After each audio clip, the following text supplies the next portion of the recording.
सुनने में आया कि सुबह से निकलते हैं 7 बजे तक फील्ड में रहते हैं। जी बिल्कुल सही सुने आप, बिल्कुल।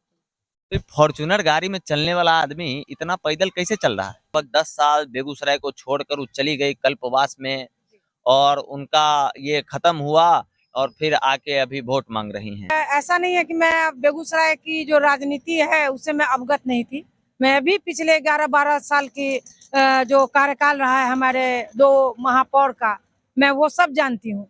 और उसी कारण मैं फिर इस दोबारा इस क्षेत्र में आई हूँ आपके जनता के बीच में कि कुछ कार्य कर सकूं, कि जो हमारा जो ये नगर निगम इतना बढ़िया बना है, जो 2-2 3-3 ताजमहल बना है, कितना सारा स्टेडियम बना है, इतना सारा फ्लाईओवर बना है, इतना बड़ा विश्वविद्यालय 3-4 खुला है, बड़े-बड़े हॉस्पिटल्स बने हैं और रोड का तो खैर पूछिए ही नहीं कि एकदम मक्खन की तरह चिकना है।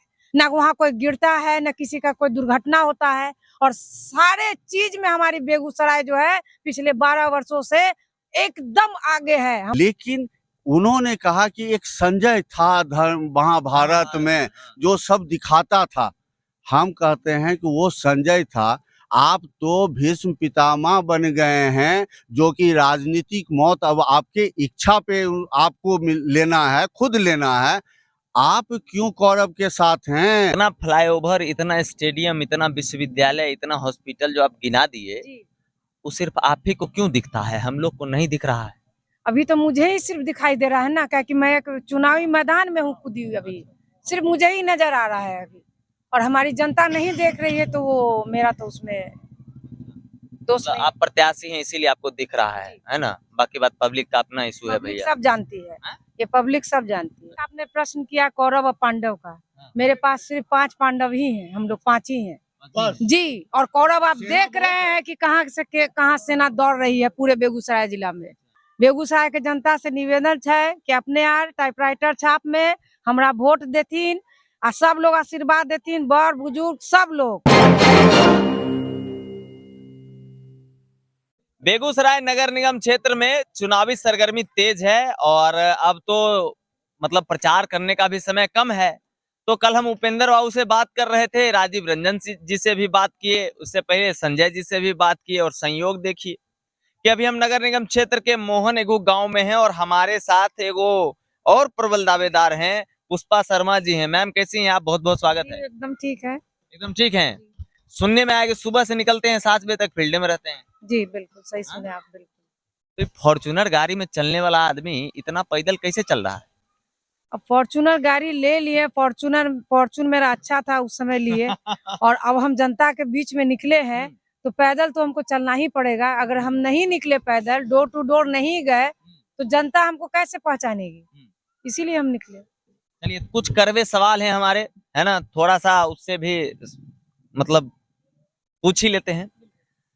हमने लोगों से बात की, प्रत्याशियों से, वो ये कह रहे हैं कि पुष्पा शर्मा जी बीच में बहुत बड़ा अवधि से गैप था उनका, लगभग 10 साल बेगूसराय को छोड़कर वो चली गई कल्पवास में और उनका ये खत्म हुआ और फिर आके अभी वोट मांग रही हैं। इस पर क्या प्रतिक्रिया देंगी आप? जी, हम अपने तमाम नागरिकों को ये बता दें कि मैं जब अपना 4 साल का कार्यकाल पूरा करके मैं किस कारण से गई थी, कारण भी बता देती हूँ कि मैं जो ये नगर निगम बना था, जो उसकी प्रक्रिया थी उससे मैं संतुष्ट नहीं थी। एक वो रीज़न हुआ। दूसरा जो सबसे बड़ा रीज़न है कि मैं एक माँ हूँ और मेरी 3 बच्चियाँ हैं और मैं उनका पढ़ाई के लिए, मैं उनकी जो शिक्षा-दीक्षा है, उसके लिए मैं बाहर गई। और ऐसा नहीं है कि मैं बेगूसराय की जो राजनीति है उससे मैं अवगत नहीं थी।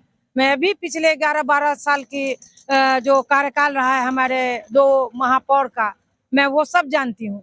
और उसी कारण मैं फिर इस दोबारा इस क्षेत्र में आई हूँ आपके जनता के बीच में कि कुछ कार्य कर सकूं, कि जो हमारा जो ये नगर निगम इतना बढ़िया बना है, जो 2-2 3-3 ताजमहल बना है, कितना सारा स्टेडियम बना है, इतना सारा फ्लाईओवर बना है, इतना बड़ा विश्वविद्यालय 3-4 खुला है, बड़े-बड़े हॉस्पिटल्स बने हैं और रोड का तो खैर पूछिए ही नहीं कि एकदम मक्खन की तरह चिकना है। ना वहाँ कोई गिरता है, ना किसी का कोई दुर्घटना होता है और सारे चीज में हमारी बेगूसराय जो है पिछले 12 वर्षों से एकदम आगे है। हमारे बिहार में, हमारे बिहार राज्य में 1 नंबर पर बेगूसराय नगर निगम चल रहा है, उन्नति की राह पर। हमको तो हंसी आ रहा है मगर हम हंसी रोक लेंगे, कोई दिक्कत नहीं है। ठीक है, उन्नति के राह पर है अपना बेगूसराय और इसी को और उन्नत बनाने के लिए जी, आएंगी आप। अगर आप ये प्रश्न हमसे पूछे तो मैं इसका यही जवाब दूंगी कि 1 नंबर है बेगूसराय।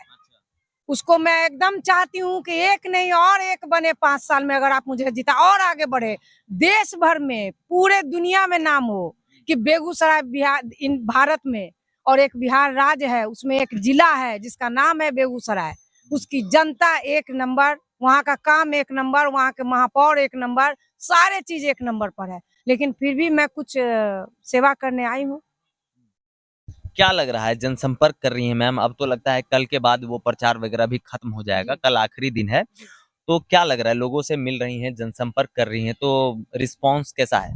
जी, बहुत ही अच्छा है। हम डोर टू डोर जा रहे हैं, जनता से मिल रहे हैं। अब थोड़ा हमको लग रहा है कि अब टाइम खत्म हो रहा है, तो हम अभी नहीं मिल पाएँगे। जहाँ भी मिले हैं अच्छा रिस्पॉन्स मिला है, और जो अच्छा काम हुआ है उसकी जनता तारीफ़ कर रहे हैं और कहते हैं आप इससे भी अच्छा आप जीत के आइएगा, अगर हम आपको जिताएँगे तो क्या कीजिएगा? हम कहे अभी समस्या का तो कोई हमको नहीं लग रहा है कि हाँ कोई कमी है, लेकिन अगर कुछ बचा-खुचा है समस्या तो उसको हम पूरा करेंगे।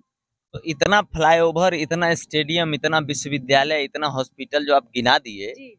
वो सिर्फ आप ही को क्यों दिखता है, हम लोग को नहीं दिख रहा है? अभी तो मुझे ही सिर्फ दिखाई दे रहा है ना, क्या कि मैं एक चुनावी मैदान में हूँ खुदी हुई अभी, सिर्फ मुझे ही नज़र आ रहा है अभी, और हमारी जनता नहीं देख रही है तो वो मेरा तो उसमें दोष मतलब नहीं। आप प्रत्याशी हैं इसीलिए आपको दिख रहा जी, है ना? बाकी बात पब्लिक का अपना इशू है पब्लिक भैया। सब जानती है, हैं? ये पब्लिक सब जानती है। अच्छा, पुष्पा शर्मा को पब्लिक जानती है?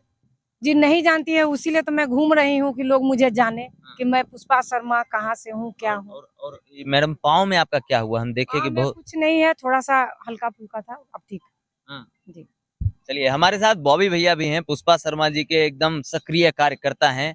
बॉबी भैया, आप तो लगभग हमारा रिपोर्टिंग देख रहे होंगे। अरे प्रत्येक रिपोर्टिंग देखते क्या हैं। है कि आप एक अभिभावक की तरफ प्रशंसक भी रहे हैं बहुत पहले से, बिल्कुल, है ना? बिल्कुल। चुनाव आपका प्रचार से पहले से। आपका रिपोर्टिंग का तो हम प्रशंसक हैं, चूँकि चाहे जो हो, आप सवाल तो पूछ लेते हैं। है ना? बिल्कुल, इसका तो हम प्रशंसक हैं। आपसे भी पूछ लें। एकदम पूछ लीजिए, हैं? निसंदेह। नहीं पूछिएगा तो हम फिर ईमानदारी कैसे बोलने में करेंगे? तो वर्तमान माहौल जो है, लोग एक दूसरे पे कीचड़ फेंका-फेंकी वाला खेला कर रहे हैं, इसको आप क्या कहिएगा? ये राजनीति का बहुत ही स्तर जो है वो गिरता हुआ जा रहा है, जिसको रोकना है, वो राजनीति का गिरने का स्तर हम बताएँगे। राजनीति का ये स्तर नहीं है कि व्यक्तिगत आरोप प्रत्यारोप हो। राजनीति का विकास वो होता है, राजनीति का स्तर वो होता है जहाँ पे मुद्दा पे चुनाव लड़ी जाए। वह जो कौन अच्छा है, कौन बेईमान है, कौन भ्रष्टाचार है, नहीं है, ये राजनीति का गिरता हुआ स्तर हम कहेंगे। राजनीति का गिरता हुआ स्तर है। बिल्कुल। और बीते कुछ दिनों में जो पूरा बहुत बड़ा आवंडर जो दिखाया गया नगर की जनता को 1200-1900 करोड़ वाला मैम, उसमें जो लोग कह रहे हैं चीख-चीख के कि घोटाला हो गया, फलना हो गया, चिलना हो गया, उसके लिए आप किसको रिस्पॉन्सिबल हम पहले इनसे लेते हैं फिर आपसे। ये जो हम अपने घोषणा पत्र में दिए हैं, हम क्यों आए? कि 11 साल आप बोले कि आप कहाँ थी, अल्पवास, कल्पवास जो बोल लीजिए, तो मैं यही तो दिखाने आई हूँ अपने जनता को कि क्या हुआ उस राशि का। मेरी जनता इतनी भोली है कि नहीं समझ पाई, तो मुझे इसके लिए आना पड़ा, और हम जनता के बीच में इसीलिए इस घोषणा पत्र को दिए कि हमारी जनता समझे कि कहाँ क्या हुआ है, कितने ताजमहल बने। आपके घोषणा पत्र से शहर के बहुत सारे प्रबुद्ध व्यक्ति नाराज भी हैं, पता है आपको? जी नहीं, हैं? जी नहीं। लोग कह रहे हैं कि उसमें मैडम कुछो लिख के दे दी। जी, अगर मैं कुछ लिखी हूँ, तो वो जनता है, वो जो चाहे वो समझे, वो उनकी मर्ज़ी है, उसमें मैं कुछ नहीं कहूँगी। आप क्या कह रहे हैं बताइए? हम ये करना चाहते हैं, जो आपने मैडम से सवाल किया कि घोषणा पत्र में कुछ भी लिखा हुआ है, हमने जो लिखा है उसका आकलन तो आने वाले समय में नहीं करेंगे। जो लिखे थे उनका क्या, और गिरती हुई आपने कहा कि आरोप भ्रष्टाचार का, उस पे क्या करना चाहते हैं। हम ये प्रत्याशी हैं, ये प्रत्याशी पे क्या भ्रष्टाचार का आरोप है, लेकिन जो निर्वर्तमान हमारे अभिभावक हैं और निर्वर्तमान हमारे भाई हैं, वो दोनों जो आरोप प्रत्यारोप लगा रहे हैं, उन दोनों को ने बारे में पूछिए कि दोनों में दोनों सच्चा हैं कि दोनों में से एगो सच्चा है, वो दोनों से न पूछिए।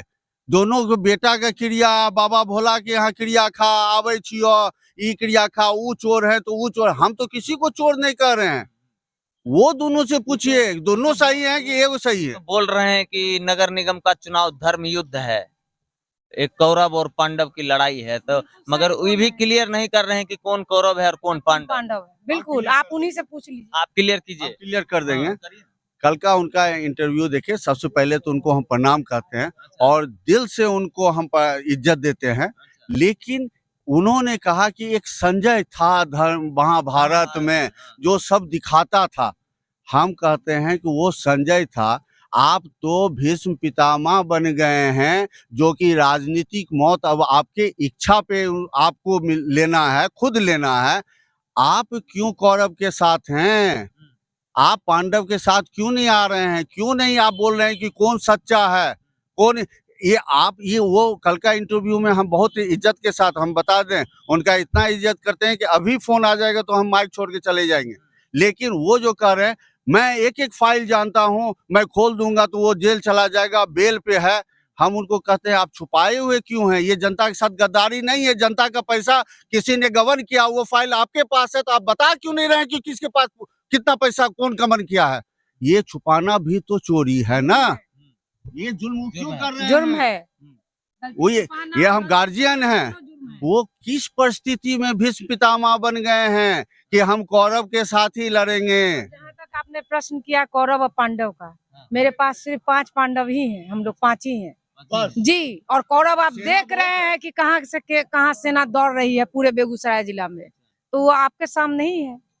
कौन पांडव है कौन कौरव है। चलिए, तो पुष्पा शर्मा जी हैं और काफी चर्चित उम्मीदवार हैं और अचानक से रेस में आ गई हैं। अचानक से कैसे आ गई हैं आप? उसके पीछे कोई लॉजिक है? जी, बहुत बड़ी लॉजिक है कि मैंने आपको बार-बार यही बात मैं बोल रही हूँ कि हमारी भोली जनता 11-12 वर्षों से कुछ नहीं जान रही थी, कुछ नहीं बोल पा रही थी। उनके पास समस्याओं का अंबार लगा हुआ है। उनके पास अगर ये बात चैलेंज के साथ कहती हूँ कि अगर ये नगर निगम अगर अच्छा बनाना है, अगर आप लोग चाहते हैं कि नगर निगम अच्छा बने, तो आपको कम से कम ये नगर निगम को सुधारने में 15 वर्ष लग जाएंगे। कोई अकेला 5 वर्ष में ये काम नहीं उसको सुधार नहीं सकता है, क्योंकि इतनी इसकी हालत अच्छी जी अच्छी आप अच्छी कह रही थी, हम खराब कह दिए। ये नगर की जनता आपको देख रही है मैम, बेगूसराय नगर निगम की जनता हमको भी देख रही है, और आप इनसे क्या कहिएगा? अनुनय विनय निवेदन कुछ होगा? हम एक ही बात कहेंगे विनती के साथ सारे अपने बेगूसराय नगर निगम की जनता को कि आप लोग अगर अच्छा चाहते हैं कि कुछ विकास हो, कुछ मैं इस क्षेत्र में जो आई हूँ, इस निगम क्षेत्र में कुछ काम करूँ, तो मेरा साथ दीजिए। 11 नंबर टाइपराइटर छाप है मेरा, उस पे बटन दबा के विजयी बनाए। और एक अपने भाषा में भी, चूंकि कि यहाँ रहते बहुत दिन हो गए हमें भी, बेगूसराय के जनता से निवेदन है कि अपने यार टाइपराइटर छाप में हमरा वोट देतीन और सब लोग आशीर्वाद देतीन, बड़ बुजुर्ग सब लोग। धन्यवाद। देख लिए, पुष्पा शर्मा जी हैं, भले एक बहुत ऊंचे रसूखदार खानदान से बिलोंग करती हों, पर जमीन से जुड़ी हुई नेत्री हैं। चलिए, मिलके मैम अच्छा लगा आपसे। धन्यवाद। और जो बेगूसराय की जनता देख रहे हैं, देखिए 1,50,000 आदमी हमारा वीडियो देखते हैं, हमको बहुत खुशी मिलती है। वह में से कुछ लोग चैनल भी फॉलो कर लीजिए, ऐसा वीडियो बार बार मिलता रहेगा। और बॉबी भैया हमारे साथ हैं। बॉबी भैया, क्या कहिएगा? इस बार छक्का मार देना है। हम सिर्फ इतना कह रहे हैं कि हम लोग अपना भविष्य इन लोगों के चक्कर में बर्बाद कर चुके हैं। मैं इस गांव की बेटी के तरफ मैं आपको कैमरा दिखवाना चाहता हूं। अपने बच्चे का भविष्य देखिए, और ईमानदार व्यक्ति को जब आप अपने घर में एक बेईमान पहरेदार को नहीं रखिएगा तो हम मेयर क्यों बनावे? वो दोनों में जो आरोप लगा रहे हैं वो आप लोग डिसाइड कीजिए, लेकिन इनका अपने अपने बच्चे का भविष्य देखिए। और एक चीज और, हाँ, जितने प्रत्याशी हैं उनके समर्थकों से भी हम अपील करते हैं कि कुछ कारण होगा आपका उनके साथ रहने का। अरे आधा तो मोटरसाइकिल में तेल भराने के लिए खड़ा है महाराज। ये आप कह रहे हैं, आप अपने शब्द मेरे मुंह पे में डालिए, लेकिन कुछ कारण होगा उनके साथ रहने का। लेकिन एक बार वोट देने से पहले जरूर सोचिएगा कि ईमानदार कौन है, और उसको वोट दीजिएगा अपने अपने बच्चे के भविष्य के लिए। बस इतना। 11 नंबर क्रमांक टाइप राइटिंग छाप। चलिए ठीक है, तो आप अभी सुन रहे थे पुष्पा शर्मा जी को, जो कि अभी जनसंपर्क कर रही हैं बेगूसराय नगर निगम क्षेत्र के एगू गांव में, और हमको मिल गई तो हम इनसे प्रतिक्रिया ले लिए। बाकी पूरा प्रबल दावेदारी है इनका, एकदम रेस में है। देखना यह है कि 30 तारीख को क्या रिजल्ट निकलकर सामने आता है। बाकी 28 तारीख को भैया घर के कम्बल को छोड़ के जाइएगा जरूर पोलिंग बूथ पर, और वहां वोट जरूर गिराइएगा। और वीडियो देख रहे हैं तो अपनी प्रतिक्रिया दीजिए, हमारा चैनल फॉलो कीजिए और वीडियो शेयर कीजिए। आपका भाई हमेशा आपके साथ है। लगातार बने रहिए द न्यूज हॉल के साथ। मैं हूं अविनाश भट्ट, फिर हाजिर होऊंगा आपकी सेवा में। नमस्कार।